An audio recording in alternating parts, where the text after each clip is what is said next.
وہ اللہ جو انسان کے پاس اس کی تنہائیوں میں آتا ہے، جب یہ رو رہا ہوتا ہے،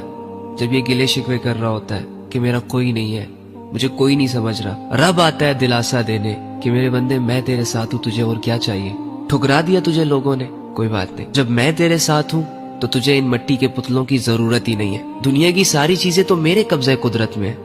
تجھے جو بھی چاہیے ہوگا میں تجھے دوں گا، آج تک میں ہی تو دیتا رہا، چلا تھوڑا سا ٹائم مجھے دے، چلا تھوڑا سا بھروسہ مجھ پہ کر کے دیکھ، چلا میرے لیے جی کے دیکھ، وہ زندگی جو تجھے میں نے دی ہے اس زندگی کا کچھ حصہ میرے ساتھ گزار کے دیکھ، تیرے گلے شکوے ختم ہو جائیں گے، میں تجھے اندھیروں سے نکال کر روشنیوں میں ڈال دوں گا، کیونکہ میں ہی وہ رب ہوں کہ جس کے ساتھ جب کوئی کمزور انسان جڑتا ہے نا، جب کوئی انسان میرے ساتھ نبھانا شروع کرتا ہے، جب کوئی انسان دل سے مجھے ٹائم دیتا ہے، تو کچھ عرصے بعد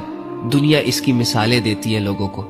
رب کی دوستی ہر مطلب سے پاک ہے میری جان، یتیم بھی رہ لیتا ہے، فقیر بھی رہ لیتا ہے، تنہا انسان بھی زندگی سروائیو کر لیتا ہے، مشکل سے کرتے ہیں لیکن ہو جاتی ہے۔ کیا خیال ہے آپ کا اس انسان کے بارے میں کہ جس کی زندگی میں اللہ نہیں ہے؟ وہ اللہ جو ساری انسانیت کو میسر ہے، وہ اللہ کہ جسے ہر کوئی اپنی طرف متوجہ کر سکتا ہے، ہر کوئی اپنے ساتھ لے سکتا ہے، راضی بھی ہو جاتا ہے، معاف بھی کرتا ہے، محبت بھی کرتا ہے۔ اتنی بڑی ذات کو جو لوگ اگنور کر رہے ہیں، جو اللہ کے بغیر اپنی زندگی گزار رہے ہیں، مجھے لگتا ہے سب سے بڑے بے سہارا یہ لوگ ہیں۔